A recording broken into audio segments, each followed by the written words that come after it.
a little after 6 and people will jump in, but that's cool. Can you still hear me? I can still hear you. Oh.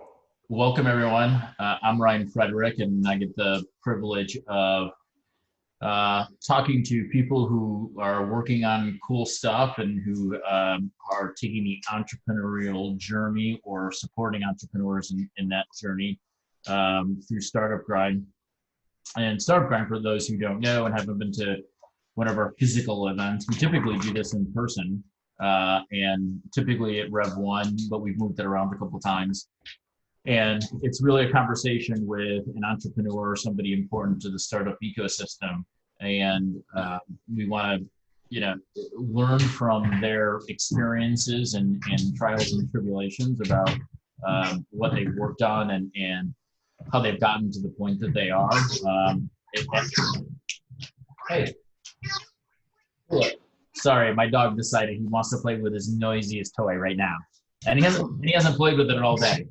So this is just the way that it goes.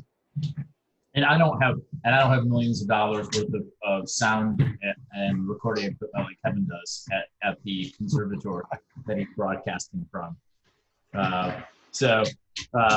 Thank you, Kevin. This is Kevin Mack from BYBE. So Kevin, thanks for joining us and sharing some of your experience with BYBE and what that journey's been like. Yeah. And I feel like this has been like a crazy, I don't even remember when you and I got together. It was back in, was it October? I feel like it was like one of the first warm days, but in Ohio, you never know if it's warm or cold. So I feel like that was forever ago. And like, I definitely imagine this to be at a place like Rev 1, not to be like in my living room. And I rarely get dressed up, and I wanted to take, I wanted to one up Ryan tonight by putting on a suit, and also be really proud to just put on pants tonight. So that's why I'm dressed the way I am. Not to let all of Kevin's secrets out of the bag, but he texted me earlier today and said, hey, should we both wear, like suits and ties? And I tried to change the subject because I didn't want to wear a suit and tie, but he followed through and did it. So kudos to you. I'm just trying to keep my dog under control, apparently. Let's jump into it. So people that might have seen, the lead into this and the sharing of this happening probably got a little taste of what BYBE is, and we'll peel back the layers on that. But let's talk about Kevin pre-BYBE so that people have some context about your experience and things you've worked on going into BYBE. So in whatever way you want to summarize your pre-BYBE work and career, have at it. Yeah, so I've really spent majority of my life working in the digital world and also on the web. I started web development in '95. So I was one of those first people to really get their hands wet in the early days of the web.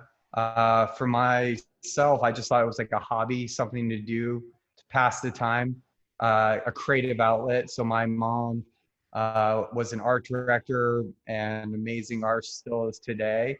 And she taught me all about design and art. And as I played more and more around with computers, learned more languages, and I also then kind of transformed my love for art and the art that I was physically making into digital art. And as things progressed, made some of my first businesses that were just making websites. I went down the short north, met with a bunch of the small businesses. Majority of them aren't there because they got pushed out, but made their initial websites like in the early 2000s, late 90s.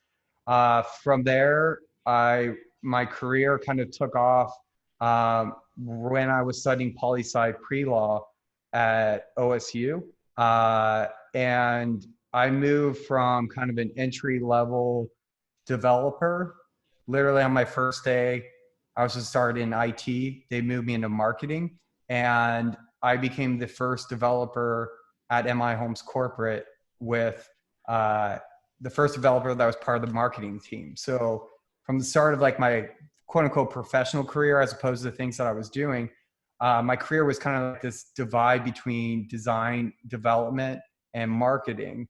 And from there, fast forward a year later, I took over, became in charge of internet marketing. So this is pre, digital marketing roles or any of those types of titles.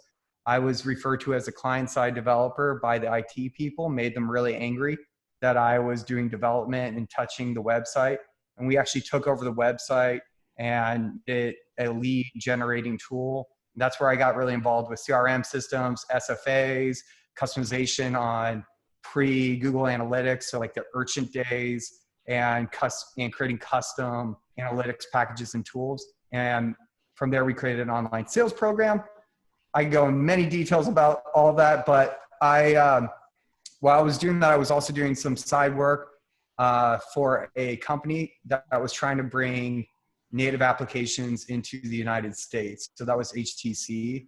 And I worked on HTC's native apps, which were pre-Android, which later turned into Android applications. So some of my first native applications around 2005, 2006. And from there, after my 7.5 years of seeing the home industry kind of boom and crash, decided to go as an independent consultant to do mobile application and development. I did that for like a short amount of time, and I absolutely hated it because that was the first time in my life that I heard about staff aug.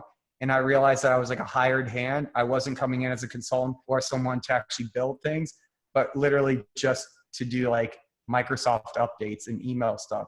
So then at that time period, I then left the kind of consulting world, but left and interviewed to be a designer at Resource. So this is when it was Resource Interactive, when it was at 343. And I got hired on as a senior developer because my portfolio was all mobile stuff. And at the time they didn't have a mobile practice, and interface design was not seen as a creative service, and user experience or user-centric design, lead generation and all that stuff was kind of pushed away. At a big agency like Resource, they wanted to have over-the-top designs and really in-your-face entertainment. And the type of work that I was doing didn't align to that. But then they put me in charge of being the subject matter expert of PHP, .NET, front end, which was HTML, CSS, JavaScript, mobile, Objective-C, a handful of other languages.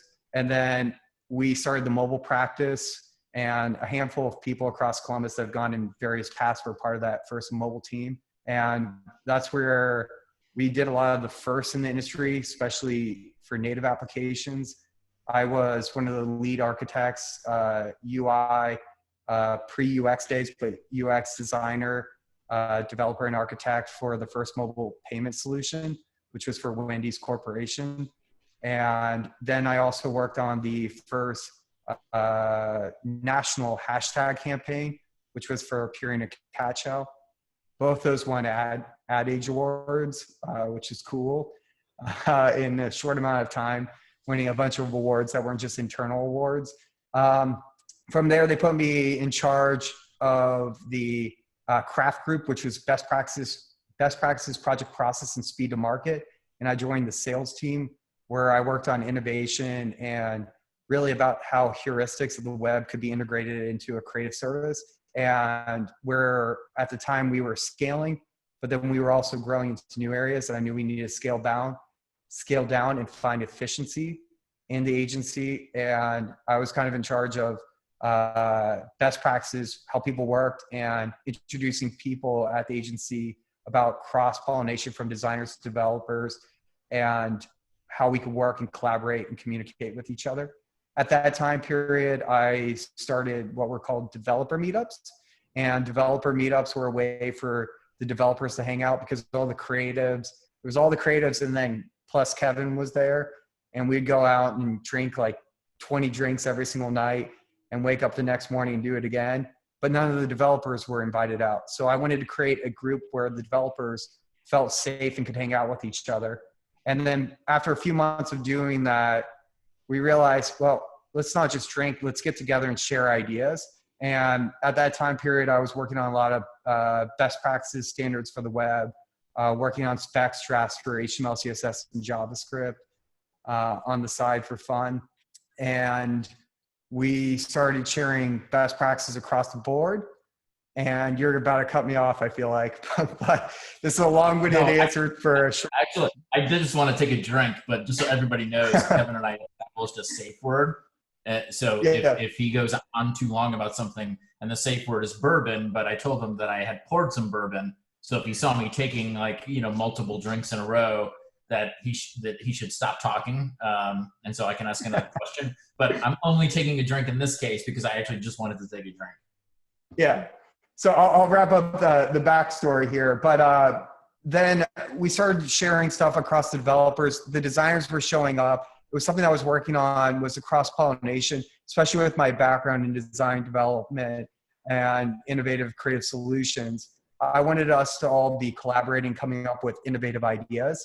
So I then started developer meetups, combined them together in a stupid name called Divine Meetups. At that same time period that I was doing, what was that? What was the name? Divine. It was a combination of development, dev, and design mixed together. Like from a branding perspective, that's like something like a high school student would come up with.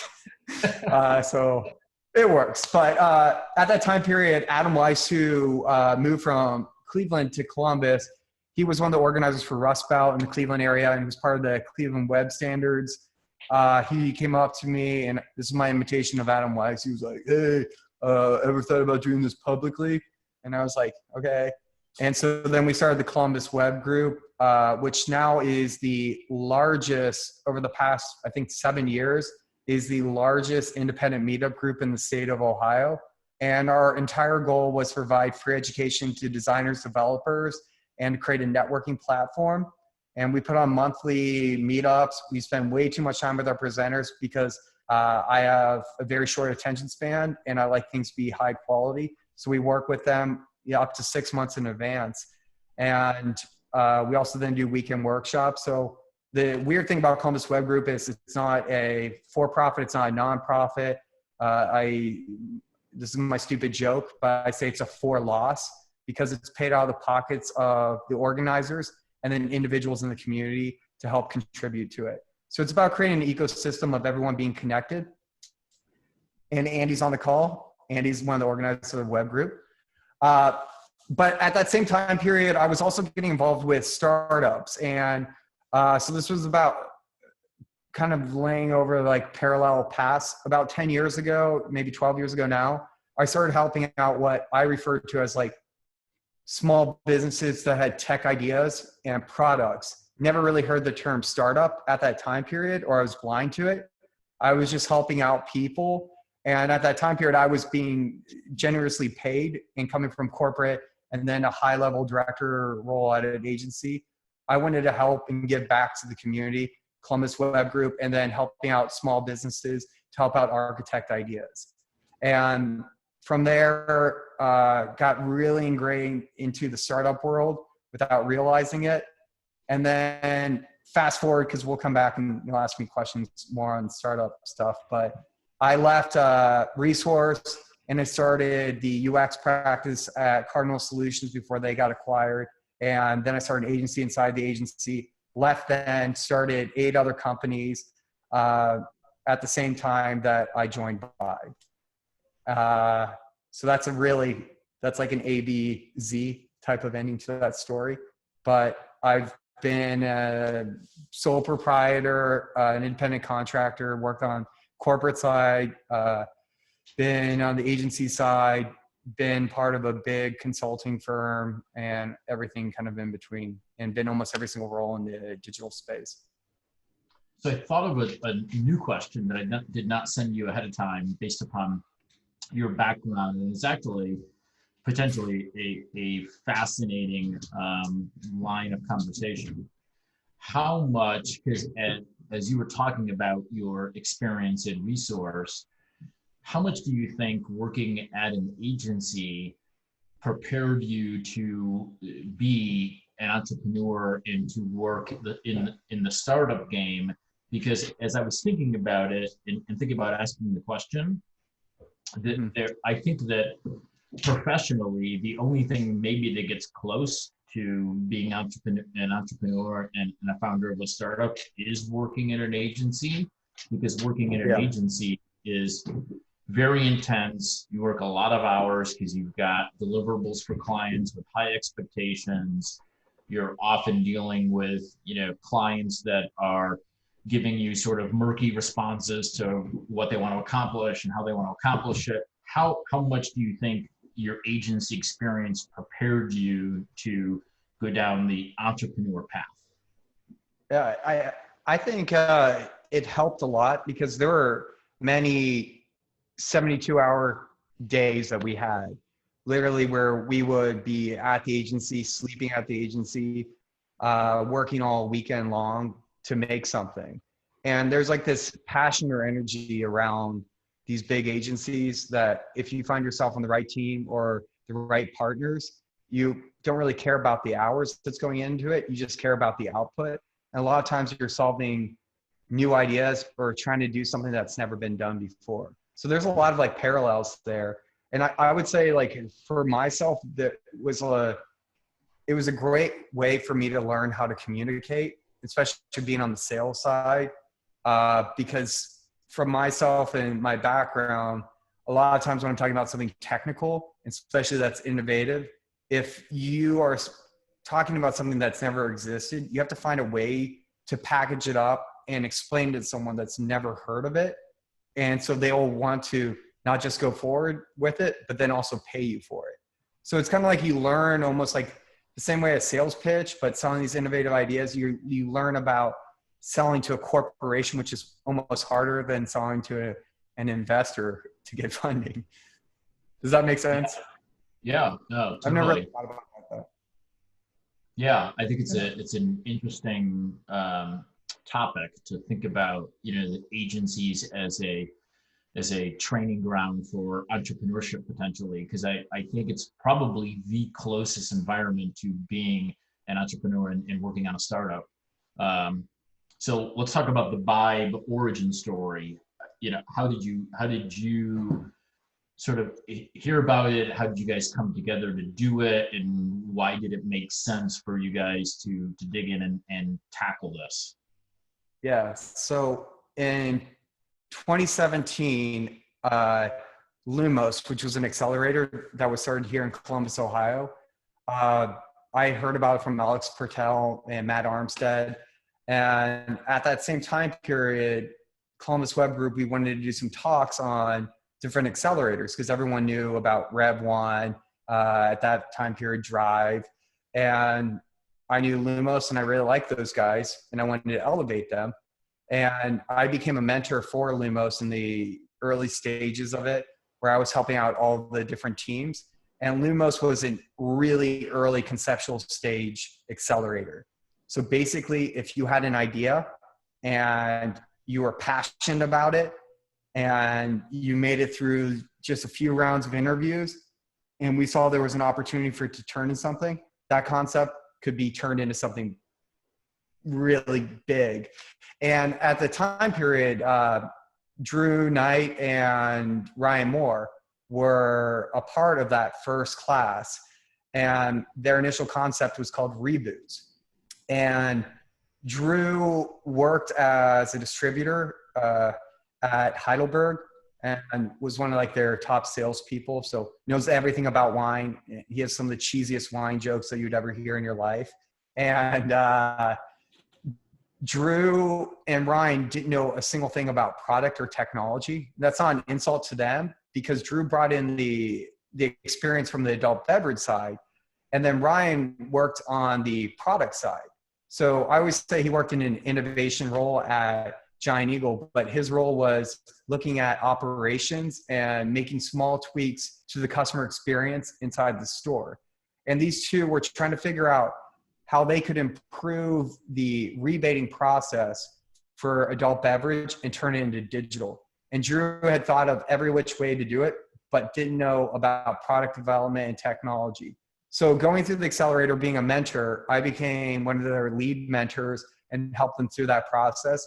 And we started like hanging out on the weekends, having calls. I would join them on their sales calls, and we started forming some of their initial pitches, the initial product idea.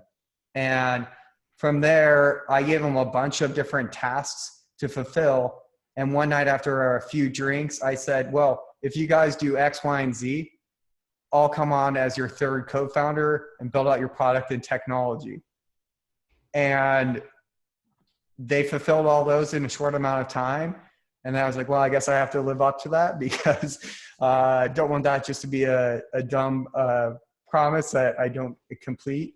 And at that same time period, we were applying for Techstars retail, and we had transitioned into BYBE and created a alpha version of what our product was, and kind of outlining the entire process based around the regulatory side of it. We pitched it to Techstars. Thousands of people applied to it. We got narrowed down to the top 50. They sent us out to Minneapolis to do an in-person pitch. We pitched. We absolutely bombed it. But afterwards, we got invited out to a happy hour, and we went and networked with every single person and talked to every single person there. And luckily, the head of adult beverage was actually on that pitch. And everyone that came out was like, the head of adult beverage at Target thinks your idea is amazing. And so after going through the thousands of different companies, we were selected of one of 10 for Techstars Retail. And that's where I was at a teetering point in my career working at Cardinal. I decided to leave Cardinal, start my other companies, and focus primarily on BYBE. So it was kind of like this transition of, it was a great fit with Ryan from the retail side, Drew from the adult beverage side, and then myself with marketing, technology, and product, where we could all work together, and we're like this perfect storm that happened. And then out of all the companies that went through Techstars that year, we're one of 3 that still exist. And you know, there's probably some additional questions that you'll ask about that, but that was kind of my involvement. I was a mentor, and I was involved in the startup community. It's the short answer there. Yeah, and I do want to talk about Techstars. So it sounds like once you guys crossed the threshold of saying, yeah, Drew and Ryan have have progressed enough, dug in deep enough, and have a good enough sense of the business that it made sense for you to join the team from a product perspective. So was there a moment where it just sort of became a slam dunk, where it was like, God, this is sort of a no-brainer, we have to take a run at this? Or was there still some apprehension about, whether to dig in and do it? For myself, like I was impressed by Ryan and Drew from the very beginning, especially when comparing it to the other early stage concept. Like, they had their idea, they just didn't know how to package or sell it. And it sounded like an interesting problem to solve. And I love these like problem solving, especially things around regulated spaces. Once I committed to it, I really had zero hesitation. Every once in a while, being in the startup world, you ask yourself, like, why am I doing this to myself? But from the beginning days of it, it was like we just started running. And it was the moment that Techstars kind of validated us. And from there, it was just about taking that idea, turning it into a true concept, and then how we could take that concept into a product and make that product be something that's ready for enterprise and be repeatable.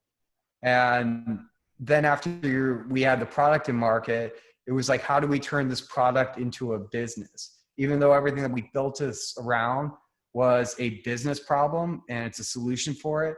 But a lot of times I see startups, they are always talking about and chasing this product that they want to get. And then we had a product in market and brought on some big retailers. And from there, it was like, how do we now make a company and a business? So, right. Yeah, I agree with you. I think a lot of people lose sight of the fact that Jason Creed from Basecamp, and I don't agree with everything that he says and everything that he puts out, but I saw a tweet from him several months ago now, and the tweet was pretty simple and basic, and it said something to the effect of don't start a startup, start a company.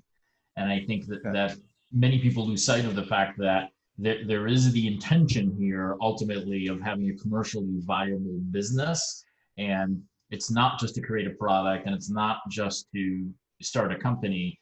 If it doesn't evolve to being, commercially viable and successful, then it all kind of just boils back to being a hobby. So I'm glad that you mentioned that. So what problem do you guys solve? How do you solve it? And given the fact that you've talked about, Target and retailers, and Drew coming from an alcohol distributor, and Ryan's experience from a retail perspective inside of Giant Eagle, how do you solve it for that triumvirate around the problem, so that everybody wins as part of it? Yeah. So in this product, there are many people trying to, I guess, attempt it, but adult beverage is the highest regulated category for retail. There's what's referred to as the 3-tier system. And with that, it prohibits majority of marketing and how customers can be discounted on beer, wine, and spirits. And for it to actually work, one of the biggest things is, these bigger companies that exist out there that are already doing like paper coupons, why they've steered away from it is the relationship that we have with the retailers. They're not our customers, they're our actual partners, because we're not allowed to exchange a penny between us and a retail partner. So we're actually on behalf of the adult beverage companies. So the adult beverage companies are our actual customers. And I guess taking another step back, for those that don't know, what BYBE does is we provide post-purchase rebates on beer, wine, spirits, and our technology embeds directly inside of retailers' mobile applications, loyalty programs, websites, and their POS systems. So our goal, or what our product does, is it mimics the look and feel of other categories, and we empower retailers to offer discounts on beer, wine, spirits, which is one of the biggest categories for retail, but it's been a missing category in loyalty and rewards because of all the heavy restrictions. And with that, our technology embeds directly inside all their internal applications, and we're actually a digital clearinghouse. We create the offers, we approve the offers, and we pay the consumers directly without any exchange between the retailer and the customer, and between us and the retailer themselves. So if you were to go into Target and look at the Target app today, and you see the adult beverage category, those are all BYBE offers inside there. And if you read the terms, it all says powered by BYBE. And we're a third party on behalf of the adult beverage industry. And there's all these crazy legality pieces that, for us, we stayed in adult beverage because of the high amount of volume that's out there, the heavy restriction, and because of that, we're able to do what we do today. There's a lot I could talk about that.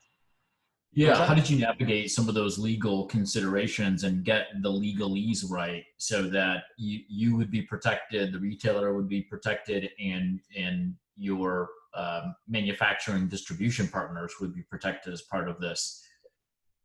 Yeah, so we initially created a legal team, and we had a lawyer that we were paying lots and lots of money in the initial days, and made some good, smart decisions from a legal perspective. But we transformed that into, I can't think what we call it, but we have our own internal legal counsel now. It's the grouping, it's a consortium where it's from different states, and we work with the regulators directly.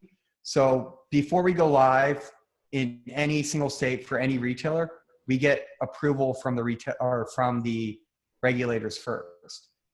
So one of the important things is every single offer that we do is state regulated. It actually goes all the way down to the individual store. And then all the rules and conditions and qualifications for each offers are based around the legality from a federal level, as well as from a state level, and all the way down to a county level. So the technology is built around the foundations of the laws that exist today. So when we were rolling this product out, we took the approval first with regulators, actually meeting with them first, walking them through our product. And I love regulators, but when you're trying to explain to them about smartphones, technology, APIs, and all these crazy integrations and POS points, a lot of them don't know anything about technology. So we had to do a lot of heavy education and literally sit down and get approval from each state. And from there, as you would think it would get easier from going from one state to another state, but that's not how it works at all, because each state has their own rules, their own regulation that we have to go out and get approval for. So why we went through this crazy process of getting approval first was, if, even though our technology and our product was based around these rules, if someone raised their hand, a quote unquote competitor that was out there or another couponing, it would go to the regulator who already met with us and saw our product, and they could see what we were doing. And in our system, even though we are providing discounts on beer, wine, spirits to customers, so customers save on this, or they win on this, regulators like us because we're preventing fraud. So we're preventing fraud in the system, and we're opening up more data points from transactions for beer, wine, spirits. So for the retailers, they are having enriched data from beer, wine, spirits, and they're able to align our offers to their in-store marketing and strategy to really escalate beer, wine, spirits and bring in that missing demographic for loyalty, which is typically like that mid 25-year-old male all the way up to mid 30, because that demographic is missing from couponing and loyalty. So we're bringing them all in. But from a standpoint of technology and regulation, we're aligned to all the rules, and we prevent fraud, and we work directly with the retailers in each state. And I know this based upon us talking about it, but I want to ask for everybody else's benefit. The data that you're providing to retailers around adult beverages is really entirely net new data for them, because they've not had a mechanism to create a data trail before around alcohol purchases and customers. So you're also kind of becoming a data company, and maybe that'll even be a more important feature as part of the product and the platform moving forward, is the data and the insights in the analytics that you can drive for a retailer. Yeah, and that's a huge piece. It's a byproduct of our product that we have, is we truly are enriching, because if you say you walk into a retailer and you're buying a bottle of Amroot Fusion, which I'm drinking, and you try to scan your loyalty card, they would say, oh, you don't get any points on this, no need to scan.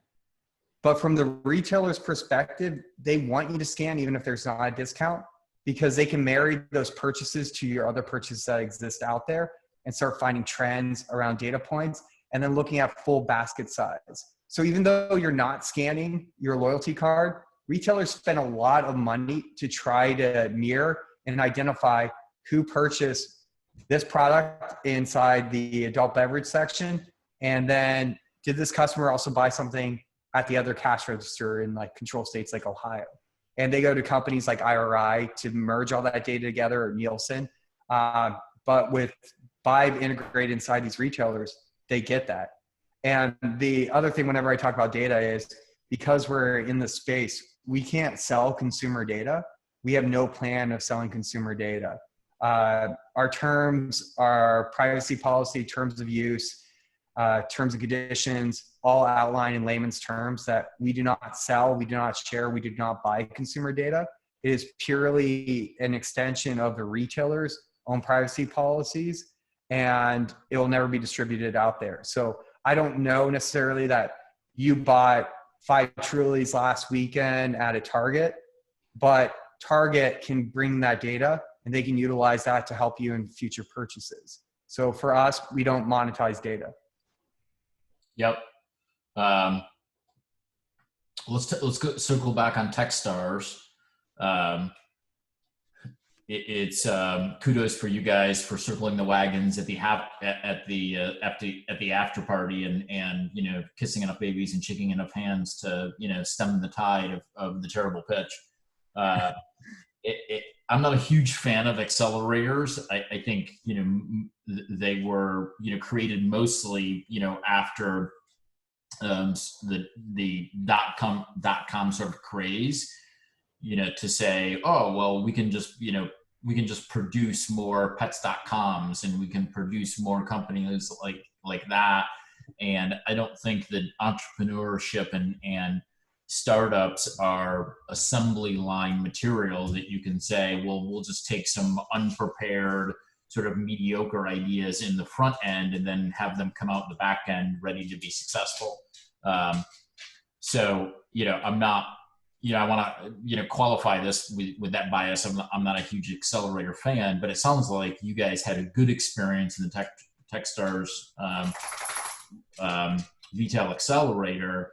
Do you think how much difference do you think that made in the company's trajectory versus how much do you think that you would have accomplished irrespective of being part of the accelerator, and the accelerator was just sort of icing on the cake of what you were going to do and sort of execute on anyway? Yeah. And I think your point's very valid. I've learned a lot about accelerators over the past 5 years, more so than probably ever wished to learn about them. And I think the downside of accelerators are they want the entrepreneur to go, completely head first into it, but it's for a minimal investment in these companies. Because I've seen really not any of the ones I've been involved with, but small investments. By small investments, I mean like 5 to 15 grand invested in a company, which is literally nothing when you're talking about a product or quitting your job. That won't cover you for very long. And with that, they take a huge percentage of your company from the beginning, which then prohibits you or can delay you to do fundraising when you actually grow the company. And there's a lot of abuse that does happen in accelerators. And I won't talk poorly about any of them on record right now, but they can be misused. And I'm a huge fan of Techstars, and I think YC does a really great job too. I've been, went through the Techstars with BYBE, and I've been a mentor in New York, LA, Twin Cities, and continue to follow their mantra of give back. It's the accelerators that focus on the entrepreneurs that I really enjoy. And I feel like Techstars did that. And it was a unique experience for us to, because I closed on a new home, moved into a new home. 2 weeks later, moved to Minneapolis with Ryan and Drew, a house in Minneapolis for 8 months. And we moved there, and it became kind of like we called it the BYBE house, and we just literally worked nonstop all day long. And we invited the other people from Techstars over, and we were very fortunate that the 9 other companies were also similar to us. They loved working, and we loved the idea of helping out each other. And so it wasn't just the accelerator itself. It was this idea of that we got actually good investment, and we could separate ourselves from our day-to-day work and just focus on our product and starting our company. And from there, we all worked with each other. But the Techstars experience is very unique. Other accelerators do this. Techstars has the educational side. The educational side's a little bit less. The best part about it is their Mentor Madness, where it goes on for weeks, and you line up and you meet different mentors, You meet with them, it's either 10 or 15 minutes. You meet with the next one, you meet with the next one, you meet with the next one. And these people coming in are investors. They're people that have never met you. They're people that know product. They are celebrities in the tech world, and you have to pitch to them. So what we learned in Techstars was how to sell our company and to speak about it to different audiences. So how we would speak about BYBE to an investor, how we'd speak to BYBE to a technologist, how we'd speak to someone that worked in loyalty or retail. And it really narrowed down our story, which whenever we used to talk about BYBE, it would take us 3 minutes. It would take Drew 15 minutes to explain what BYBE was, and people would be confused. To literally, we could do a 7-second pitch, a 15-second pitch, 30-second pitch, a 60-second pitch, in all the variations of the different people.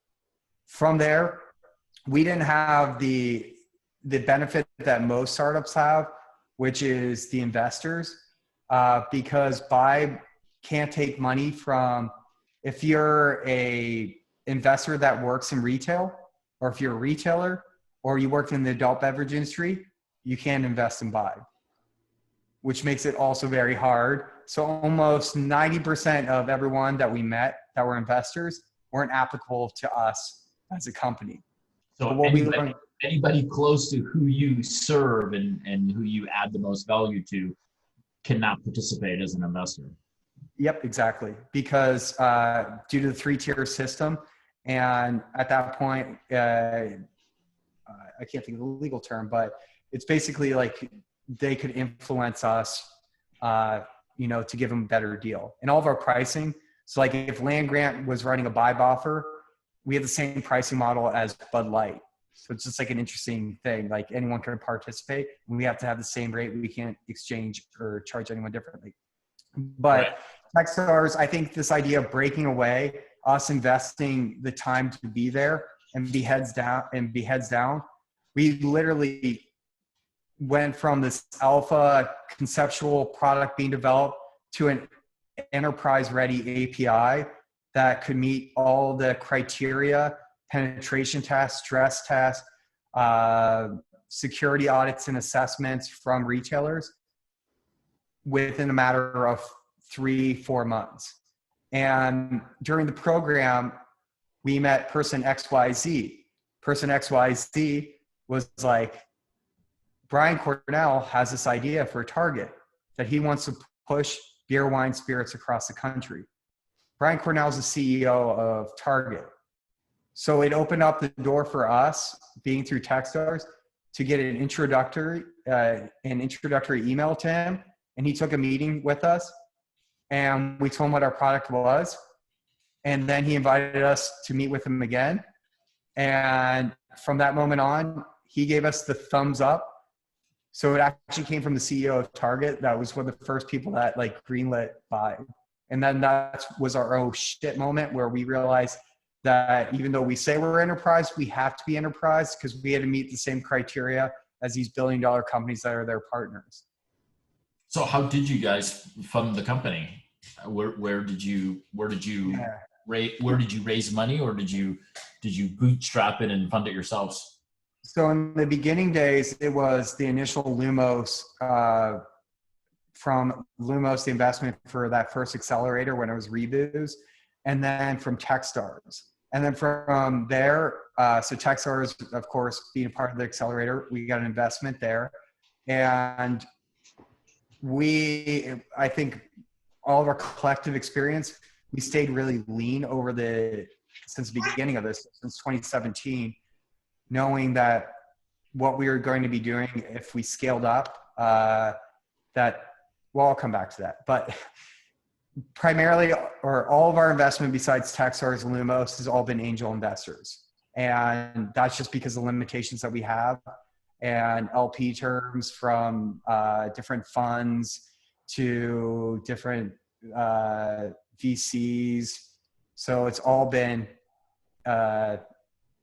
just really awesome people that enjoyed us, and we met with them. So all private angels. Why do you think the problem still existed for you guys to solve it? Was it just a matter of time, and then it became sort of a lightning strike for you guys? Have other people tried to solve it and their approach was flawed, or did people just sort of run away from it because it was in a highly regulated space, and that just scared people off? It's a nightmare of regulation, uh, and to you have to be really focused on it and have people that have background in the industry. So when you're thinking about couponing companies that exist out there or loyalty companies, a lot of them like are wide range and they cover a broad ground and they work with manufacturers. But the adult beverage process and the approval being a regulated space is very difficult to overcome. So it's not just plug and play. You can't be a coupon provider, call up AB InBev and be like, let's add you inside here. They would have to go talk to a regulator, get all this approval, do all the legal due diligence. So there's a huge barrier of entry, and then the approval process for everything that we went through, and then the rules for it. And being post-purchase is another crazy thing where a lot of these are instant. Adult beverage is all cash back after you get it. So after doing all the approvals and becoming your own digital clearinghouse and saying like, we're not exchanging money between us and retailers, and none of our investors are people from the retail space, from the adult beverage space, checking all those boxes, the payment then also has to come from us. So our product's an API. We create the offers, we generate the offers. We also then have to mirror those offers because an offer can't be exclusive to a retailer. So every single offer inside the Target app has to then also be available across the entire state where that product is sold. And that's why we have to have another product that's called the BYBE app, where all the offers across the entire state have to be available wherever that product is sold. And then the payments have to come from us, and we had to create our own payment solution and processing for all of this. So to think about like just turning it on, doing adult beverage, it's not just like, let's do this. You have to get the regulatory approval. You have to create all the due diligence and make sure that there's no money going back and forth. So you're not breaking any rules with the 3-tier system. And then you have to be responsible for payment and then also floating the cash at the end of for the campaigns until the end of them. Right. Well, I mean, kudos to you guys, because most people would have given up at, I don't know, the 17th hurdle, and you guys have crossed 117 to get to this point. What are the biggest hurdles in front of you? You've crossed a lot of big ones and high ones to get to this point. What are some of the big ones in front of you that you still have to cross to become the company that you want to become? Scaling, and I think this is always the issue with every single company, is the scale factor. I'm a broken record when I say this. I say when our product's doing really well, our company suffers. And it's a really weird dilemma to have, because the better we're doing, the actual less physical cash we have in our bank account. Because when people are using our rebates and it's being successful, that money's actually coming out of our account to go directly to consumers. So every single time we fundraise was purely just so we could have more available cash to pay out consumers. Because our life cycle is we float the cash and then we get the money back from the brands. But if you're running typically our offers are 30 days, you're floating the cash for 30 days. And some of these campaigns can be up to 50 grand. And we can run up to 200 different campaigns a month. So if you think about that, it's a lot of money out and then a lot of money in at the end. So it's always this juggle of, we have to scale kind of in steps or tiers to make sure that we don't scale too fast, and planning it out as we add on new retailers. Because this year we're about to announce, and we're about to do an announcement with 2 other retailers. By the end of Q2, we should be adding on an additional 2 retailers. So continuing to scale up, and we have to kind of make sure that we're planning for those. Where typically, like if you had the revenue numbers that we had, we'd be growing a team really quickly. But the bigger we get, more people we need, and we have to find efficiencies to grow and to do 5x, 10x with the same amount of people that we have. So that's the biggest issue that we have, is the scalability. This is something that as you hit a certain cusp, or you have enough money in your account, it's not an issue. It's always for a startup at any level to worry about the cash flow problems. So that's our biggest dilemma. Yeah, but you have even unique cash flow challenges because how often, when do you pay out a rebate to a consumer? So if I bought something today that was rebatable and I asked for my rebate to be sent to me, do you send it immediately and then you've got a 30 or 45 or 60-day window with the retailer before you're going to get compensated back from the retailer? Well, we can't be compensated back from the retailer. So how it works is, I'll use Target as an example. It's live, so it's in real time, but the connections that we have with Target, we actually have to delay some of our processes because you can't reward someone while they're inside the store. So on average, if you buy from Target, you get it 20 minutes after your purchase. So by the time you get home. Through the BYBE app, it's a manual approval where we actually look at the receipts and validate it, because you can use a lot of OCR technology. But the second that you introduce that, it becomes fraudulent. And when we met with the regulators, we actually have to have a physical person looking at the receipts coming in. But through our API, we get POS data, and it goes through all the rules engine, and it happens instantly. And different connections that we have for like legacy POS systems all do SFTP and different cron jobs that run different intervals. So it's as quick as 20 minutes.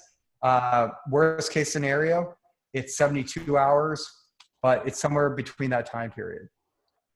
And a lot of the integrations that we're doing, we're trying to reward as quickly as possible.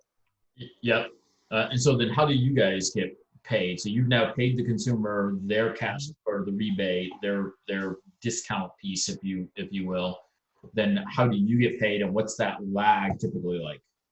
Yeah, so we have our own internal accounting system, and we track what we refer to as approved redemptions. And then at the end of the campaign or an offer running, we bill the brands themselves. And different brands, there's national budgets, there's regional budgets, there's state budgets, and then there's retailer budgets. So we have to accommodate all of these different levels from an accounting perspective. And for us, because of our cash flow process and the way consumers can decide how to get their money, we also have to worry about liability. So we have to move the money immediately when someone has an approved redemption or approved purchase. It goes to an account, and that fund needs to be available immediately for that consumer to hold on to it. And the sheetment logs don't apply to us. So you can literally continue to accrue and decide when you want to cash out, whether you want a Visa gift card, digital Visa gift card, or PayPal. And you can accrue that balance until the end of time at this point. And for us, we have to track that. But from the billing standpoint, it's typically, we have different terms for different retailers. On average, it's net 30 at the end of the offer's end date. So if an offer ends. And when you say a brand, that you're talking about then the alcohol brand that you're then getting compensation from, not the retailer. Yeah, exactly. So AB InBev, Houses, Bud Light. So Bud Light would be the brand. AB InBev is the manufacturer or the supplier. Yep. Okay. As you guys, and I'm going to ask one more question, and then I'll open up for a few questions from those attending. As you sort of think, so it sounds like you're going to move forward with a relatively small team and continue to grow pretty methodically, because the mechanisms and the levers of the business sort of call for that, and have to, those things have to be in sort of lockstep for you to be able to grow sustainably and to be able to manage it. if you were to get an influx of cash and a major investment, would that change the dynamic very much, or are the levers what they are, irrespective of whether you got a really large investor that said, "Here, I'll write you a pretty big check. Now hit it pretty hard." Are the levers sort of irrespective of how deep your financial coffers are, given the problem that you're solving and the mechanisms of solving So we have different strategies, and one of the things also, like last summer, we had a plan to add on 10 people to our group, and we were about to become a company of 15 plus and some contractors involved. At that same time period, our product started scaling and growing, and we realized that we couldn't do that. And so what we did instead was similar to like what I had done at MI when the housing market crashed. And when I saw the ups and downs at the agency and other companies I work for, we started automating our entire process and building technology around potential roles. So from a development standpoint, we created new internal products, new utilities and tools that automated potential tasks that someone would be doing. So our entire system is all intertwined and connected, and probably 90% automated, 10% manual, because it's still a lot of back and forth and conversations that we have to have about offer creation. And then of course, like accounts receivable, which is always everyone's favorite thing. But for the most part, we've automated a lot of our technology in the process, which allows us to scale. But when it comes to us, it is a financial thing and raising another round. The first 3 years of being in a startup, it makes it hard to go to a financial institution to get a loan out because you don't have the historical backing of it. So we're finally in a spot where we can go to banks and work on it. And we're kind of like a great opportunity for a bank to kind of have money in and out and have lump sums kind of flowing through our system for them. And it's a guarantee that we'll be paying them back at worst case scenario 45 days later if it's a really successful campaign season. But outside that, our primary strategy is looking at partners this year and having additional people that help us in that floating cycle, that retail expansion, and everything kind of in between. So partners are the big way of doing it, and looking at additional rounds that we're working on right now. We're probably looking at financial institutions for the most part, and then going to partnerships as kind of like a heavy lean. Well, that's a good spot to be in, because most startups 3 years in still can't go down the traditional financial institution path. Yeah. And I think that's just with the chaotic world of adult beverage and the amount of money that we have to touch on a month-to-month basis, and showing like the credibility that we have and the actual credit and money from our system. And I think once we have some of those financial pieces worked out, it will allow us to bring on the necessary roles that we need. But I foresee us, even if we scale at the rate that we're doing by the end of this year, we're going to stay lean. And it helps us in kind of the path of, like, I think any entrepreneur, there's really a few outcomes from starting a business. The first one is I start a business and I want to make a lot of money and I want to make jobs and I want this company to be successful. That is where a lot of people go into this idea of becoming an entrepreneur, starting a business. It's very unrealistic to actually meet all that criteria. A lot of companies fail before then. And it's kudos to the companies that get to that point.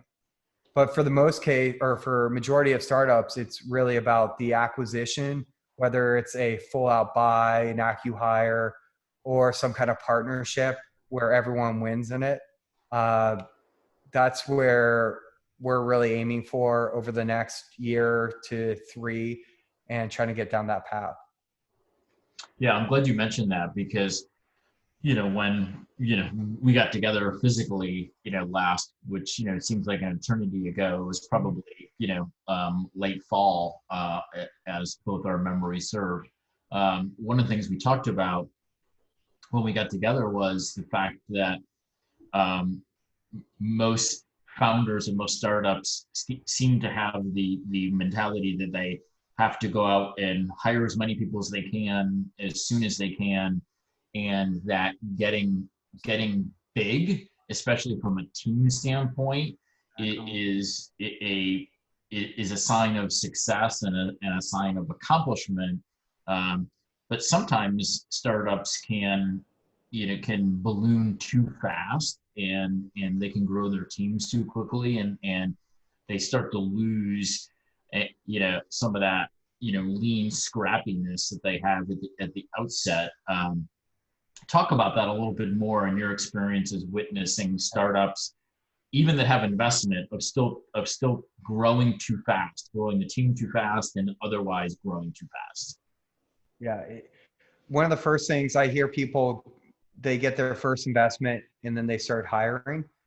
That always scares me. And when it's one of my friends, that's someone I'm calling, I'm like, you need to slow that down. Like, you need to focus on how this company will be making money and be sustainable. Because whether you're starting a product company or an agency, it's just always start off slow and scale and bring on people as you really, really need them. And there's different measurements on it, but the headcount shouldn't just be fulfilling kind of your own basic need to feel like, oh, I have 30 people working underneath me, and that's exciting. And I feel big, powerful because I have all these people working for me. To me, it's all about having a sustainable company that you never have to worry about getting rid of someone.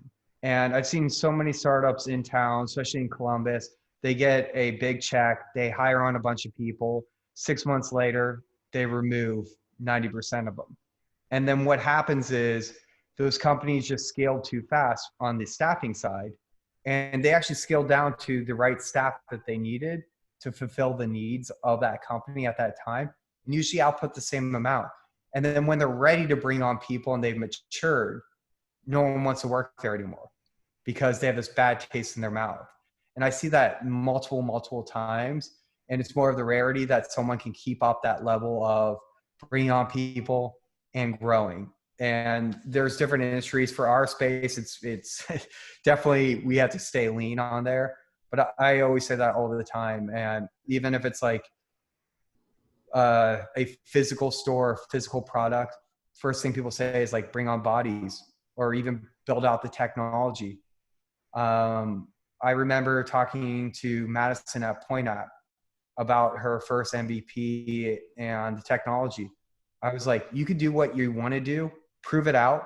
You just need a pen and paper, write it down. It's going to be manual. It's going to be awful. You're going to be making a lot of phone calls, but you don't have a technologist and you don't have the budget to do it.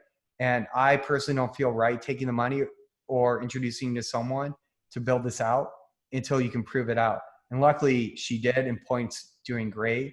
And Madison's one of the greatest people ever, but she definitely scaled very slow. And I continue to see her grow. And I bring that up as like a success story there. It does worry me about some of the startups in town just hiring too many people and bringing in A caliber people. For me, I've always wanted to bring in, reliable individuals that can take on the task, but more importantly, someone that's energetic. Vitaly, who's our lead developer, I met him at Startup Week. He signed up with me and I was running the mentor group there. And he recently graduated from college and was stuck in that space of college education, super wizard when it came to development, zero experience. So he would apply for jobs and he had that catch-22 of, well, I want the job for experience, but I don't have experience, so I can't get the job. And I met him and I was like, well, I'm running an agency. I need to be able to build out this little video game. I'll pay you for it. Even if you don't do it, the minimum's this, pay you up front for it. Within the first 24 hours, which was supposed to be a month-long project, he literally wrote the entire game. And from that moment on, I was like, all right, Vitaly, you're going to be working on all the discrete projects, which was my holding company. And the second that BYBE grew and I had the ability to bring on a developer, he was my first hire. And he's the most senior developer. Like, he's in my top 5 most senior developers I've ever worked with. And I've had the privilege of working with so many great developers. But he's 3 years out of college with the only experience of working at Discrete AF and BYBE. And every day he impresses me, and we have fun, and we overcome challenges that teams of people couldn't do between just the 3 of us as developers. Well, that's a long-winded there, but yeah, no, I appreciate that, because we've certainly crossed the chasm of having to be, an old, silver-haired guy like me to have skill and be experienced, right? People now can learn a craft really quickly and get really good at it and be exceptional at it within years. And that is something that when I was building products and starting companies, 25 years ago, that was not really the case. People, it took people 8 and 10 years to get to the level of having some expertise in a craft, right? Whether it's design, development, and we certainly didn't, know there was a thing called product back then. So it's one of the dynamics that has changed, is that somebody, like him can go from being a student to being really a very high-powered craftsman in a very short period of time now. It's one of my favorite things, and I have many stories about giving people their first opportunity. And for me, I love teaching, educating people, and kind of mentoring them through it. And then it's really stupid. It's like where the teacher becomes a student. That literally does happen. And myself being in this industry, what year? So it's 95, and what year is this? 2020. What's the math there? It's been enough years to lose track of it. But I never want to become stale or a dinosaur in it. And it's like this breath of fresh air. And he challenges me every single day. For a while, he didn't speak up, but now he'll tell me that I'm just flat out wrong. And then we'll get into arguments, and I'll be like, no, he's right.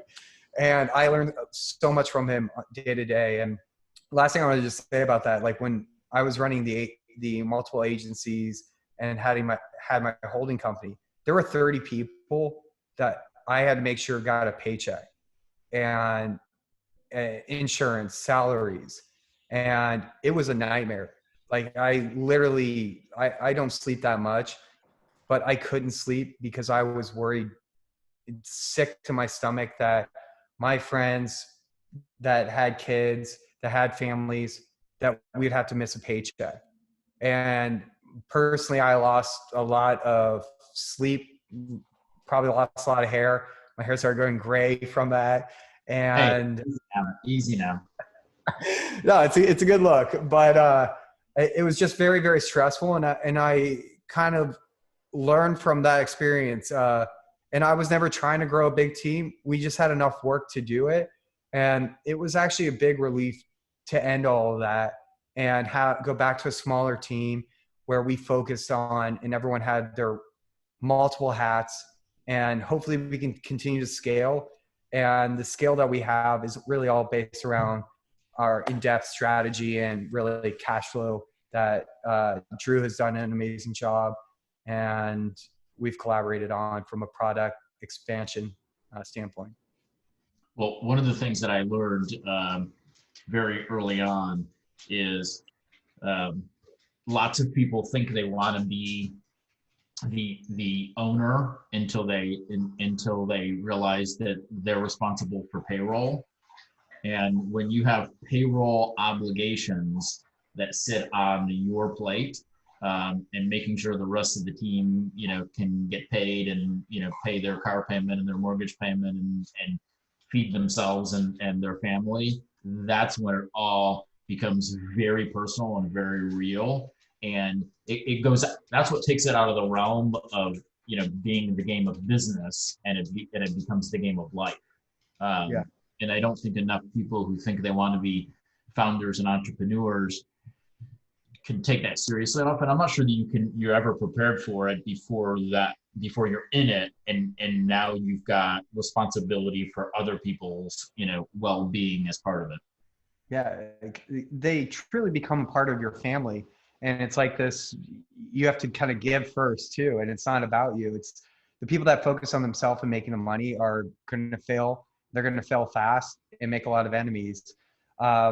The kind of analogy I always have given to an entrepreneur when someone meets, and I talk to entrepreneurs all the time, hear various startup ideas.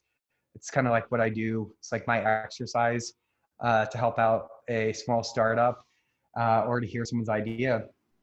But then I always ask this question for someone that doesn't have an entrepreneur experience. It's like, say it's Friday, it's your anniversary, you have all these plans made, and it's like one of those, like, you're going to put on a tie because you haven't done that in a while, and a jacket, and you made reservations at a Cameron Mitchell restaurant, and this night is going to be a over the top date night, and you tell your boss earlier that week that you're going to be leaving at 4:30, that you have dinner plans at 6 o'clock. Well, at 4:25, your boss knocks on your door and he says, or he or she says, "Hey, that customer that we've been trying to get, they're on the phone. They want to talk to you." And you're like, ooh. So you think in your head, well, I already have plans and I am always late for everywhere. But tonight I said I was going to be on time. We kind of planned this out for a while. But you're like, all right, let me send a text. You text your significant other and you say, all right, blah, blah, blah. This meeting's coming up. This is our big potential, adding an extra 0 or 2 at the end of our paycheck every year. So they're like, oh, take the phone call. Take the phone call. The meeting goes on and it goes really well. You get off the phone call and then you realize, wait a minute, now I have all this follow-up to do and I'm going to have to work this entire weekend. And everyone's celebrating, you're all excited. But the celebration, the win that you have just creates more work. But the thing that you're overlooking was something that you were planning in your own personal life, and you planned so hard. In the story of the entrepreneur, it's not your boss that's telling you to do that. You are that boss. You have to make that phone call. You have to make those shifts in your life, but then still find balance in everything that you're doing. So I always tell entrepreneurs, especially in those early stages, it's like at times you have to be your own worst boss, but then keep yourself in check so you're not just hanging out by yourself. You need to have influences. You need to live your life. You need to get inspired by things outside of it. But that was like something like I definitely never really learned. I guess I learned organically from jobs I had. Maybe it was the agency background. But I wish when I made the full plunge into entrepreneurship that I had someone that really warned me on that and said, hey, being an entrepreneur isn't necessarily as fun as you may think it may be, especially when it comes to money. Yeah, well, and that's why it's also, typically a pretty very lonely endeavor, because you do have to do what the business calls for at any given moment, and that often means that you're sacrificing in other areas, because you can have anything that you want in life, but there is a price to be paid for having anything that you want, and you can't have everything. So you are going to give up things, and you're going to make sacrifices along the way, and people don't, especially people going into entrepreneurship and starting companies for the first time, they don't really understand the demands that it requests of you. But I'm also not sure that you can be prepared for it. I think it's one of those things that you sort of have to experience, because someone just saying, yeah, you're going to work a lot, and yeah, you're not going to have as much of a social life, and yeah, your friend group is probably going to get smaller, and yeah, nobody's going to care about your company because no one actually cares about it, because nobody thinks it's going to work anyway. Yeah, and so all of those things you can tell somebody, but until they live it, they can't really relate, and they don't believe you. Yep. You really do have to live through it. And I'm fortunate in many ways, but I have a lot of friends that are entrepreneurs, startup space, and different industries too.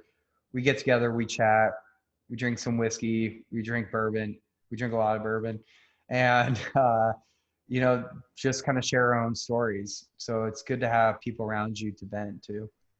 Yeah. Not even vent, just share stories. Right. Yeah. Yeah. I'm not sure it's venting as much as it is, just, to be heard, which I think is often what entrepreneurs need is they just need somebody to, to hear them tell their story because it is an emotional roller coaster. There's no doubt. So it's 7:16 according to my MacBook.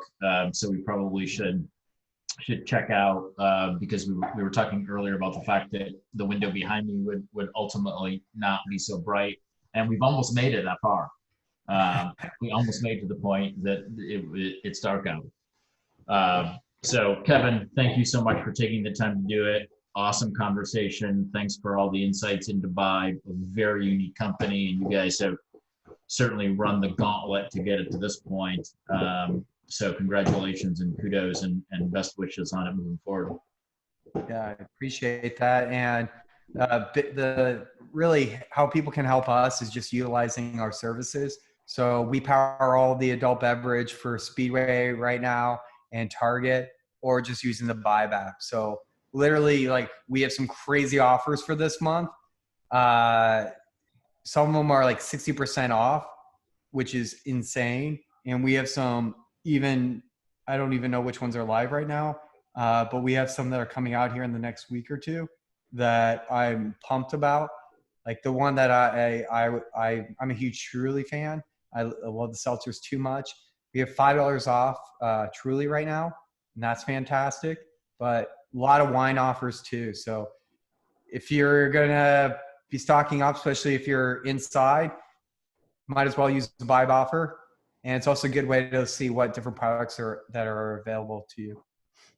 Well, Katie is smiling now because Katie likes her some hard seltzer. I know from many a story. Kevin, thanks very much, and thanks everybody for joining. And we will see you soon. We're actually doing sort of an impromptu special one next week to talk about Can't Stop Columbus movement and how that got spun up and what it's like to run a community organization like that. So hopefully see some folks next week as part of that.